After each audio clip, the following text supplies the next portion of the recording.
The Siege of Fort Mifflin or Siege of Mud Island fought from September 26 to November 16, 1777 saw British land batteries commanded by Captain John Montresor and a British naval squadron under Vice Admiral Lord Richard Howe attempt to capture an American fort in the Delaware River commanded by Lieutenant Colonel Samuel Smith. The operation finally succeeded when the wounded Smith's successor, Major Simeon Thayer, evacuated the fort on the night of November 15 and the British occupied the place the following morning. Owing to a shift of the river, Fort Mifflin is currently located on the north bank of the Delaware adjacent to Philadelphia International Airport.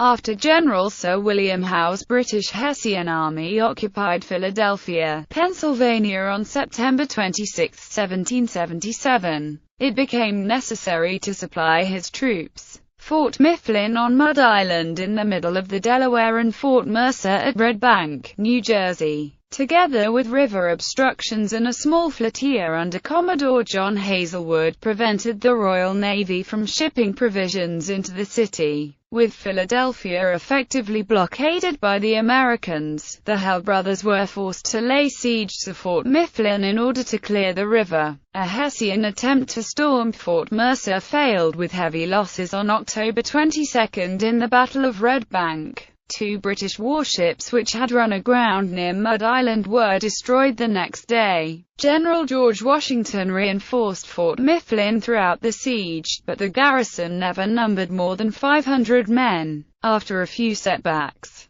the British finally assembled enough artillery and warships to bring Fort Mifflin under an intense bombardment beginning on November 10.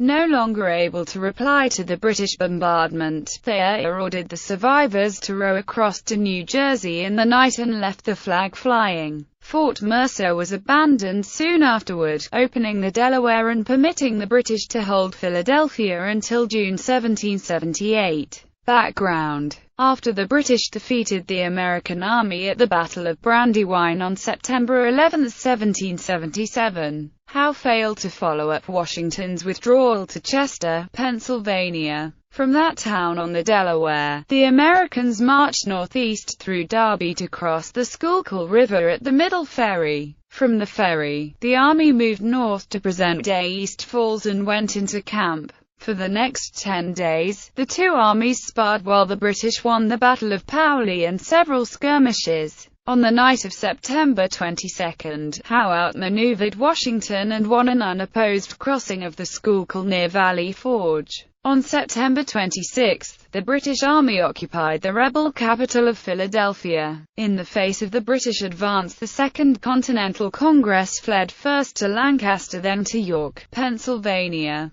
During the summer of 1777, Philippe Charles Tronson du Coudray, a French artillery expert, arrived from France. Congress appointed him a Major General and Inspector General of Ordnance, and Washington assigned him the task of strengthening Philadelphia's river defenses. His aristocratic airs soon irritated people. He began to quarrel with another French military engineer, Louis Lebig Dupertale, about how the defenses were to be prepared, and even managed to anger Gilbert Mortier, Marquis de Lafayette. To the relief of many, Coudray drowned on September 16 after he foolishly rode his horse onto a Schuylkill ferry and the animal leaped into the river. The Mud Island fort was designed and begun by British engineer Captain John Montresor in 1771. The riverfront was shielded by a stone face, but then the work stopped due to a shortage of money. After the outbreak of war with Britain, the rest of the fort's defences were completed with wooden palisades and earthen ramparts.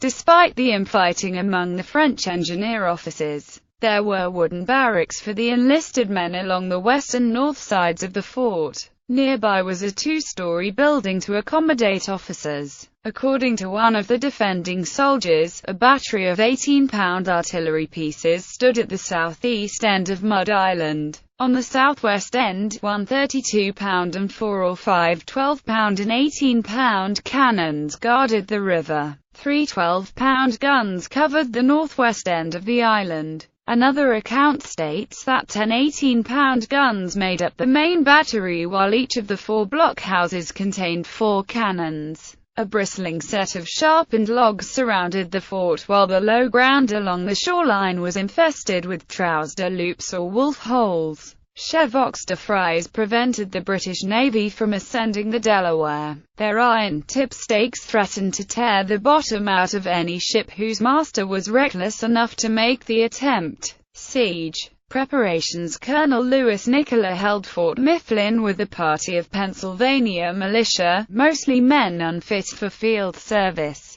Among the approximately 60 militiamen present for duty, not a single one knew how to operate the cannons. On the 23rd of September, with Philadelphia about to be captured, Washington sent Lieutenant Colonel Samuel Smith of the 4th Maryland Regiment with a detachment of Continentals into the fort on Mud Island. Smith's force numbered 200 soldiers plus Major Robert Ballard of Virginia, Major Simeon Thayer of Rhode Island, and Captain Samuel Treat of the Continental Artillery. However, another account stated that Thayer did not reach Fort Mifflin until October 19.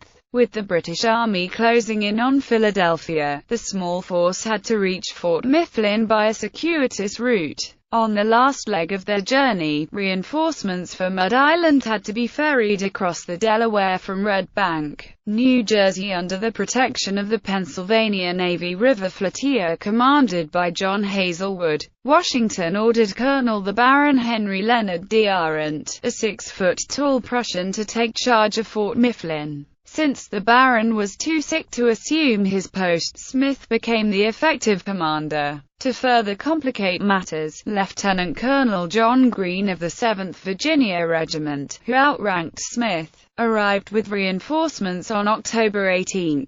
Smith developed an uneasy relationship with Hazelwood, and the differences soon became obvious. On October 4, Washington marched against Howe's army at the Battle of Germantown but was defeated. To deny the British the use of Province and Carpenter's Islands, the Americans broke the riverside dikes. This act forced their enemies to build their batteries on top of the dikes and to labor in knee-deep water. As an example of the difficulties involved, the British lost an 8-inch howitzer and a soldier drowned when the craft carrying the gun sank in the Schuylkill. On the night of October 10, Captain John Montresor had his crews begin work on a battery on Carpenter's Island, opposite the fort. At this time, the British already had constructed a 2-gun battery near the mouth of the Schuylkill River. On the 11th, Hazelwood and Smith launched a joint attack by rogue galleys on the working parties. After losing 1 man killed and 1 wounded, a total of 2 officers and 56 enlisted men from the 1st Grenadier Battalion waved the white flag.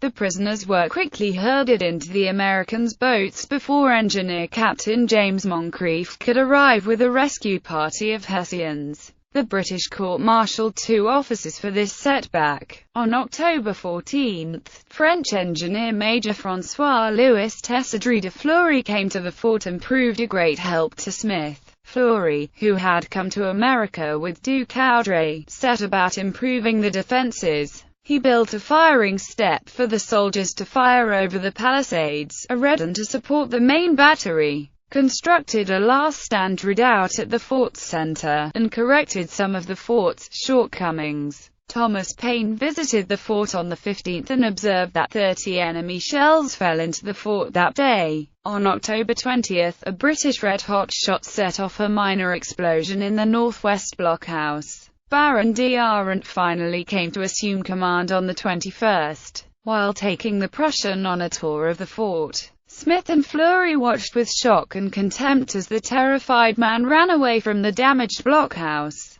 D'Arent announced that the fort was indefensible and left Mud Island for good on October 27, pleading illness. October 22-23, a Hessian force under Colonel Carl von Donop attacked Fort Mercer on October 22 in the Battle of Red Bank. The 1st Rhode Island Regiment under Colonel Christopher Green had arrived at the fort only on October 11 after leaving Peekskill, New York on September 29.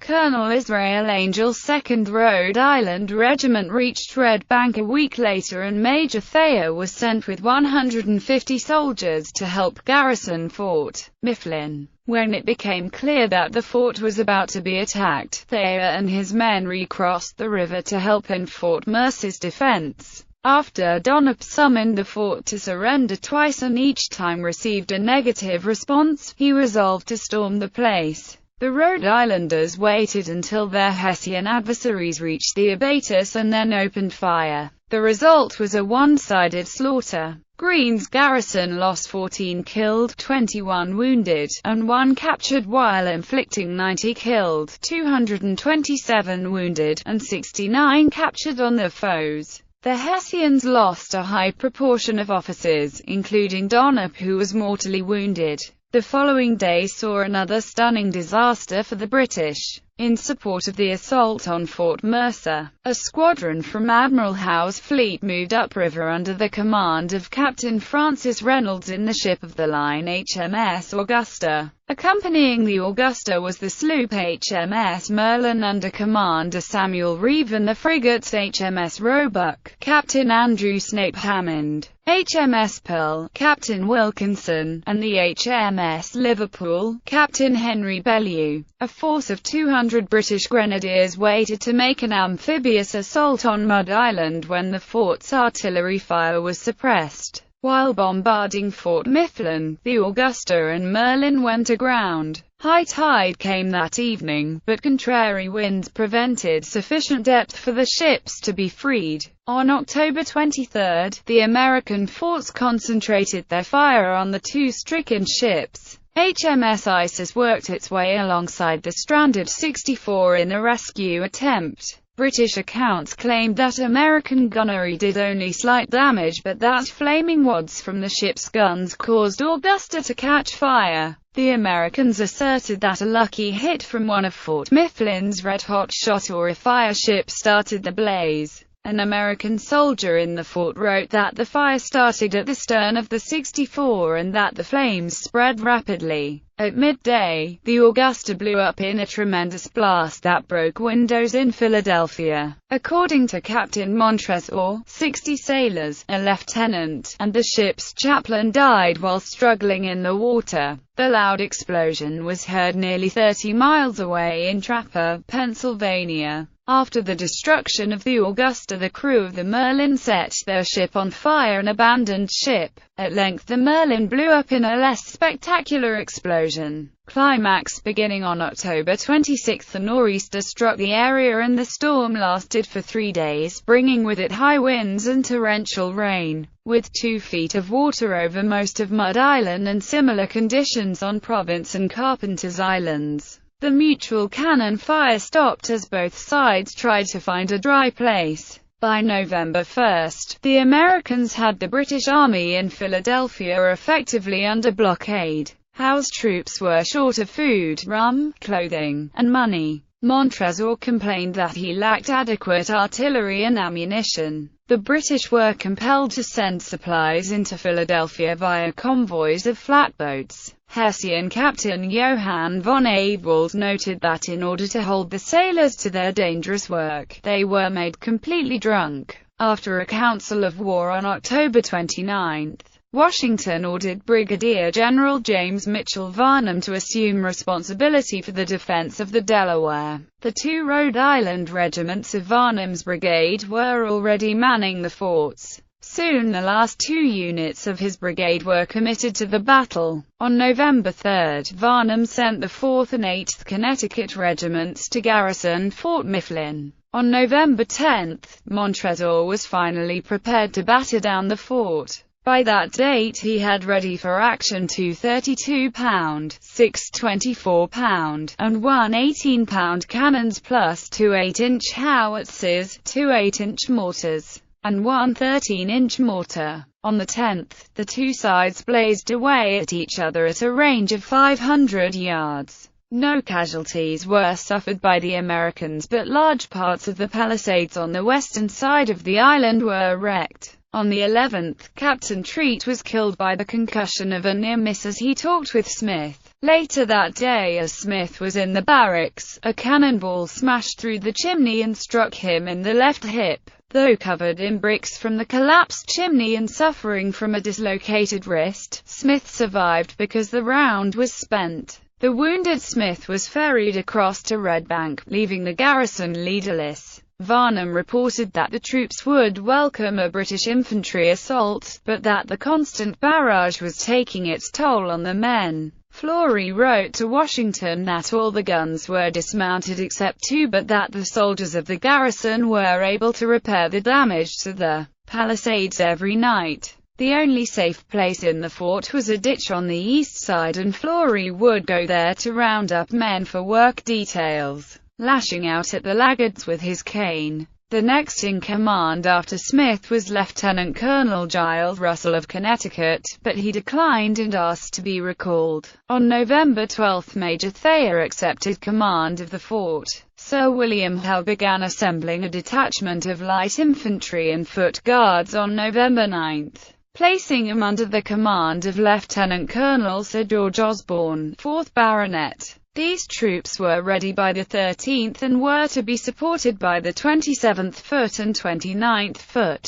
By November 14, the British had planted 2 additional batteries containing 4 32-pound guns and 6 24-pound guns, which added to the furious daily bombardment.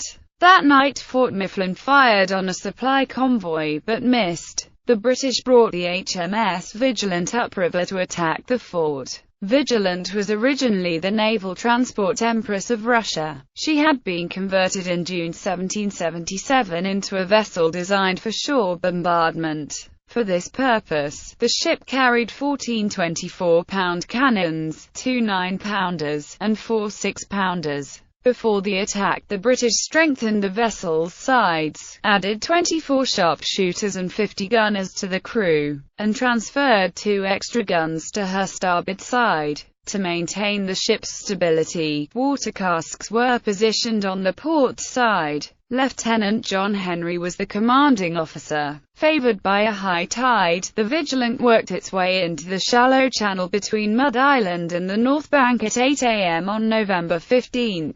Accompanied by the sloop Fury with 3 18-pound guns, the converted transport hurled a barrage at Fort Mifflin from a distance of 20 yards. Out in the main channel, the HMS Somerset, Isis, Roebuck, and Pearl added the weight of their broadsides from a greater distance. Thayer ordered his 32-pound cannon to be moved to the place of danger. Before Vigilant reached her station, the gun crew claimed to have fired 14 shots into her. After the floating battery came to anchor, the fort was subjected to a terrific point-blank fire. A single shot killed 5 American gunners at one cannon. A defender wrote that men were split like fish to be broiled. Thayer ordered a distress signal to be hoisted requesting help from Hazelwood, but to do so, the fort's flag had to be lowered first. When the British gunners ceased fire and began to cheer in anticipation of victory, Thayer's officers demanded that the flag be immediately raised again. The bombardment resumed and the artillery sergeant detailed to haul the flag was the next casualty, cut in half by a cannonball. That afternoon, a chunk of wood from the smashed barracks struck down artillery captain James Lee and knocked Fleury unconscious. When Hazelwood's ships tried to attack the Vigilant in fury, fire from the British naval squadron drove them back. By this time, the interior of the fort was furrowed with the tracks of cannonballs and the barracks and blockhouses were wrecked. Osborne planned to send 8 flatboats each with 35 soldiers in the first wave of his assault. Howe declined to give the order for the 400-man storming party to attack. Waiting for a high tide and hoping that the garrison would evacuate the fort. That evening, Thayer gave the order to abandon Fort Mifflin. The 300 survivors and what equipment could be salvaged were rowed across to Red Bank. Thayer held back a detail of 40 men. These troops burned down a barracks at midnight and soon joined the others in New Jersey. Thayer was the last to leave. Result: At 6 a.m. on the morning of November 16, the Vigilant launched a boat manned by Marines to haul down the American flag, which had been left flying. 2 hours later, Osborne's troops landed amid snow flurries and took possession of the ruined fort. They were greeted by a lone American deserter who told him that Thayer's men suffered about 50 killed and 70 to 80 wounded.